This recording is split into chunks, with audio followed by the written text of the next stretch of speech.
The night before my wedding, my stepmother poured bleach on what she thought was my dress, whispering, "Let's see how perfect your day is now." But she grabbed the wrong garment bag and destroyed her own $5,000 dress instead. This morning, she came crying, "Please, we're the same size, can I borrow yours? All the stores are closed." I just smiled and said no. And now she's crashing out.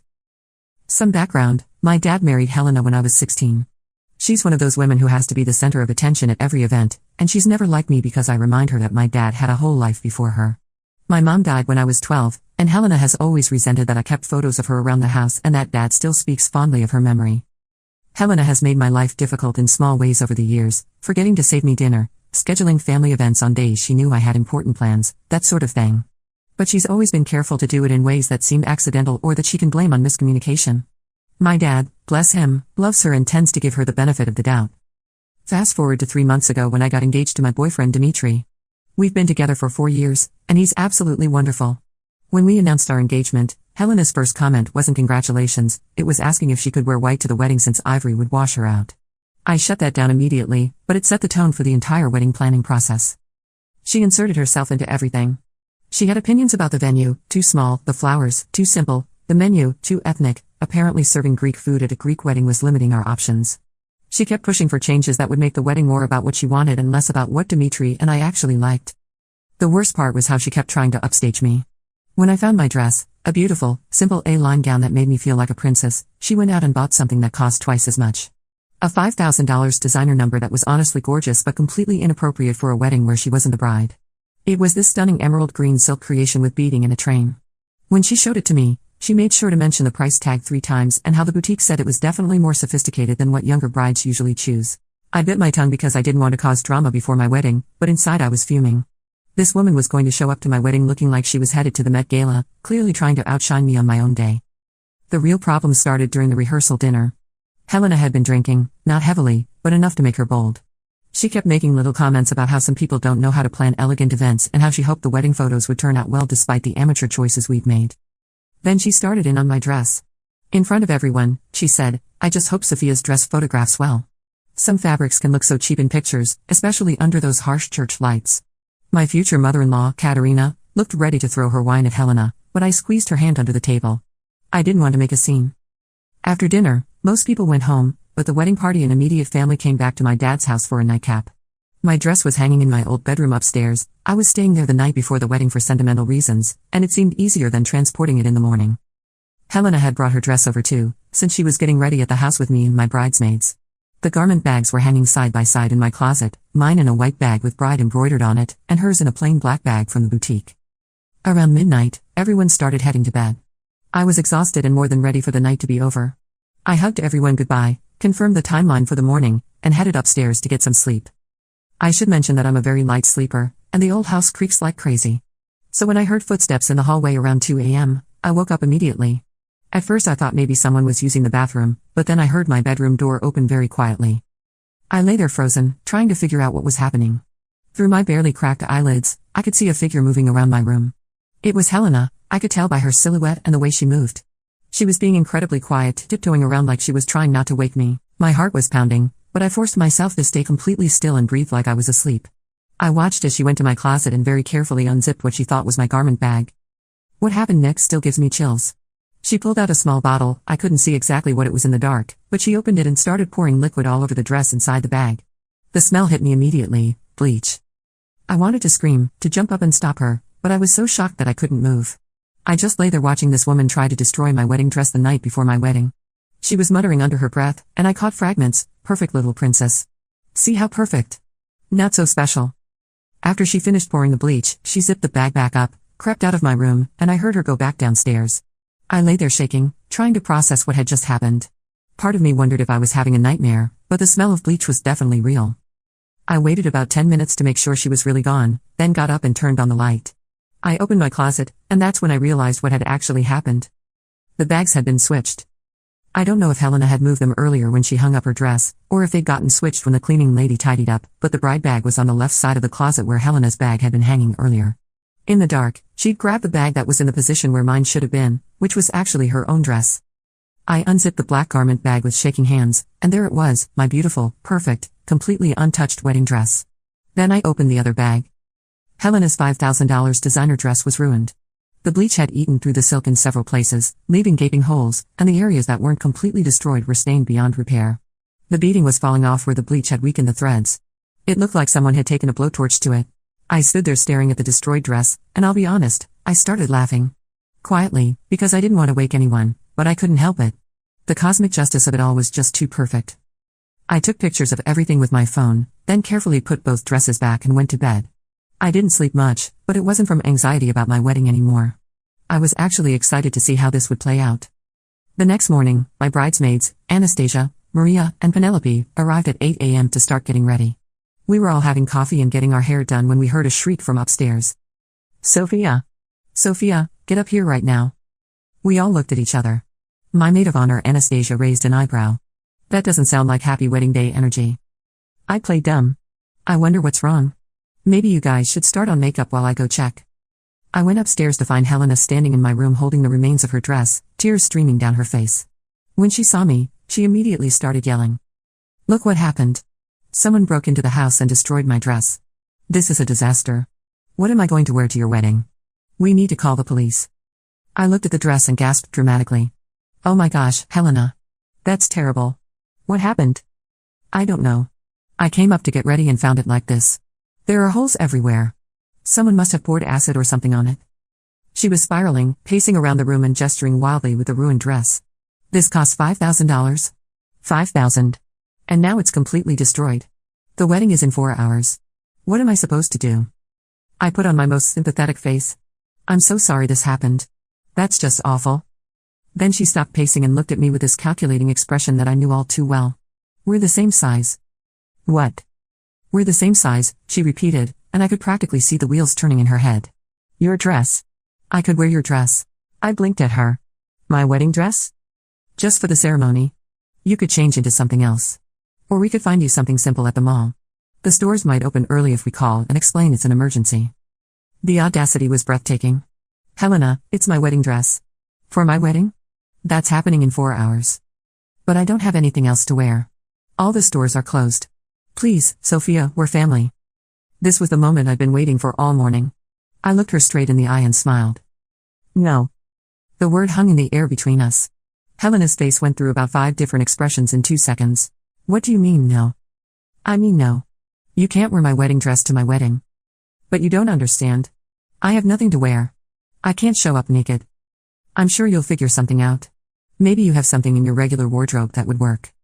Nothing appropriate for a wedding. Everything I own is either too casual or too formal. This dress was perfect. She was getting more agitated by the second, her voice rising to a near shriek. I could hear my bridesmaids downstairs pretending not to listen to every word. I'm really sorry about your dress, Helena, but I'm not lending you mine. Fine. Fine. Then I'm not coming to your wedding. That's your choice. She stared at me like I'd slapped her. I think she expected me to cave and beg her to reconsider. When I didn't, she completely lost it. You selfish little brat. This is all your fault somehow. You probably did this yourself for attention. I destroyed your dress? You. I don't know how, but this has to be connected to you somehow. Things like this don't just happen. I maintained my calm smile. Helena, I was asleep. My bridesmaids can tell you what time they arrived this morning. I've been downstairs with them the whole time until you called me up here. She was grasping at straws now, and she knew it. Well, maybe one of your friends did it. They never liked me. Why would my friends sneak into the house in the middle of the night to pour bleach on a dress? I don't know. But someone did this. You're right, I said, still smiling. Someone did do this. Something in my tone must have gotten through to her because she stopped ranting and really looked at me for the first time. I saw the exact moment when she started to wonder if I knew something. What? What do you mean? I mean someone definitely poured bleach on that dress. The question is who? We stared at each other for a long moment. I could see her trying to figure out if I was implying what she thought I was implying, and whether I could possibly know what she'd done. Finally, she played her last card. I'm telling your father about this. About how cruel you're being on your wedding day. How you're refusing to help family in a crisis. Go ahead. I'm sure Dad would love to hear all about what happened to your dress. Helena stomped downstairs, and I heard her on the phone with my dad, who was getting ready at Dimitri's parents' house with the rest of the men. I couldn't hear his side of the conversation, but I could hear her getting more and more worked up. She won't let me borrow her dress. I know it sounds crazy, but mine is completely ruined. Yes, ruined. Someone poured bleach all over it. I don't know who. She's being completely unreasonable. Yes, I know it's her wedding day, but this is an emergency. There was a long pause, then, what do you mean, what was I doing with bleach? I wasn't doing anything with bleach. Why would you even ask that? Fine. Fine. I'll figure it out myself. She hung up and I heard her stomping around downstairs. My bridesmaids were very quiet. About 20 minutes later, she came back upstairs. Her whole demeanor had changed. The hysterical anger was gone, replaced by this cold, calculated calmness that was somehow more unsettling. I know what you're doing, she said quietly. What am I doing? You know something. About my dress. You know what really happened. I tilted my head innocently. What really happened? Stop playing games, Sophia. If you know something, just say it. I know that your dress is ruined and you want to wear mine, and I said no. That's all I know. She studied my face for a long moment, then turned and left without another word. The next few hours were actually pretty peaceful. My bridesmaids and I finished getting ready, and honestly, it was the most relaxed I'd felt during the entire wedding planning process. There was something liberating about knowing that Helena's plan to upstage me had backfired so spectacularly. Around noon, my dad arrived to pick me up for the church. He took one look at me in my dress and started tearing up. You look just like your mother, he said, which is the highest compliment he could give me. Dad, about Helena's dress. He held up a hand. I don't want to know. Whatever happened, happened. She'll figure it out. Is she still coming to the wedding? She says she is. She found something to wear, apparently. I was curious about what she'd managed to come up with on short notice, but honestly, I was too happy to care much. My wedding day was perfect, my dress was perfect, and Helena's sabotage had blown up in her face. What more could I ask for? The ceremony was beautiful. Dmitri cried when he saw me walking down the aisle. The church was full of people who loved us, and everything went exactly as we planned. Helena did show up, wearing a simple black cocktail dress that was entirely appropriate and looked like it came from her regular wardrobe. She sat in the back with my dad, didn't cause any scenes, and looked absolutely miserable the entire time. At the reception, she avoided me completely. She sat at her assigned table, picked at her food, and left early without saying goodbye to anyone. My dad apologized for her, saying she had a headache.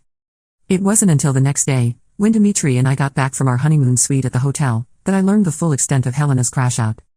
Apparently, after she left the reception, she went home and had a complete meltdown.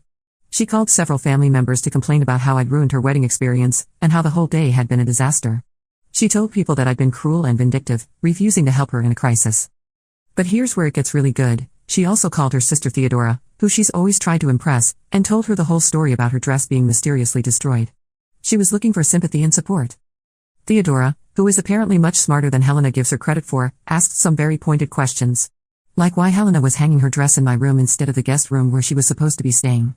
And why she happened to have bleach with her at my dad's house. And why the vandal would target her dress instead of mine. By the end of the conversation, Theodora had basically figured out what really happened. And instead of keeping it to herself, she shared her theory with several other family members.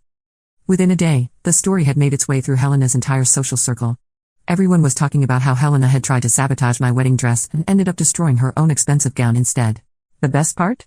Several people who knew Helena well said it made perfect sense. Apparently, she had a history of petty, vindictive behavior that most of the family just ignored because it was easier than confronting her. When my dad found out what people were saying, he was devastated. He confronted Helena, and she finally admitted what she'd done. According to him, she broke down crying and claimed she'd been drinking and wasn't thinking clearly, that she was just so jealous of how perfect everything was for me and she wanted to level the playing field. Dad was furious. Not just about what she tried to do to me, but about how she put him in the position of unknowingly defending her after she tried to sabotage his daughter's wedding. They're now in marriage counseling, and Helena has been told she needs to apologize to me and make amends. She sent me a text last week asking if we could meet for coffee to clear the air. I haven't responded yet. Part of me wants to hear what she has to say, and part of me thinks she's had enough natural consequences for her actions without me needing to engage further. But I have to admit, every time I think about her standing in my room at 2 a.m., carefully pouring bleach all over what she thought was my wedding dress, only to discover the next morning that she destroyed her own $5,000 gown instead. Well, let's just say I believe in justice now. The funny thing is, if she'd just been happy for me and worn something appropriate to my wedding, none of this would have happened. She created her own disaster by trying to create one for me. My dress, by the way, is safely preserved and hanging in my closet at home. Every time I see it, I'm reminded of the most perfect example of instant justice I've ever witnessed. And yes, Dmitri and I are extremely happy. Our marriage is off to a great start, and we're already planning our first anniversary celebration. Helena won't be invited to that either. Update, added 2 hours later. Oh my gosh, this blew up. Thank you for all the awards and comments. A few people asked for clarification on some details. Yes, I'm absolutely certain it was Helena. I saw her face clearly when she turned toward the light from the hallway, and I recognized her voice when she was muttering. No, I didn't confront her immediately because I was honestly in shock, and I wanted to see how it played out. Also, I knew that catching her in the act wouldn't necessarily prove anything since she could claim she was sleepwalking or make up some other excuse. Yes, my dad is disappointed in me for not telling him immediately, but he understands why I handled it the way I did. He's more upset with Helena for putting me in that position in the first place. Several people asked if I feel bad about not lending her my dress. The answer is absolutely not. Even if she hadn't tried to destroy it, expecting to wear the bride's dress to the bride's wedding is insane. The audacity was breathtaking. Someone asked what happened to Helena's ruined dress. As far as I know, she threw it away. $5,000 down the drain because she couldn't stand the thought of me having a perfect wedding day. Thanks again for reading and for all the support. It feels good to finally tell this story. Final update. Helena and I did meet for coffee last week. She apologized and admitted what she'd done, claiming she was in a dark place and jealous of my happiness. She offered to pay for my dress cleaning, it didn't need it, and asked if we could start over. I told her I appreciated the apology, but that trust, once broken, is very hard to rebuild. I said I was willing to be civil at family events, but that I wasn't interested in having a close relationship with someone who would try to sabotage my wedding. She didn't take it well and accused me of being unforgiving and holding grudges. I reminded her that she literally tried to destroy my wedding dress with bleach 12 hours before my wedding, and that the only reason it didn't work was because she grabbed the wrong bag. She left crying, and I haven't heard from her since. My dad says she's telling people I refuse to accept her sincere apology and that I'm keeping the family divided. But you know what? I'm okay with that. Some actions have permanent consequences, and trying to ruin someone's wedding day is one of them. I'm happy, my marriage is strong, and I don't need her drama in my life. Sometimes the best revenge really is just living well. Edit, added 3 days later. You guys, I cannot believe what happened. I thought this story was over, but Helena apparently wasn't done making a fool of herself.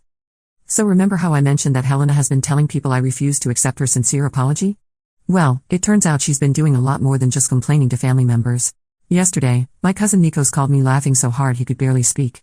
Apparently, Helena has been posting on Facebook about the whole situation. Not the truth, obviously, but her own twisted version where she's the victim. According to her posts, here's what really happened. She was the victim of a vicious prank where someone, heavily implying it was me or my friends, broke into the house and destroyed her dress as a cruel joke. She then humbly asked if she could borrow something to wear, and I cruelly refused because I wanted to humiliate her at my own wedding. She painted herself as this long-suffering stepmother who has always tried to welcome me with open arms but has been met with coldness and hostility from day one.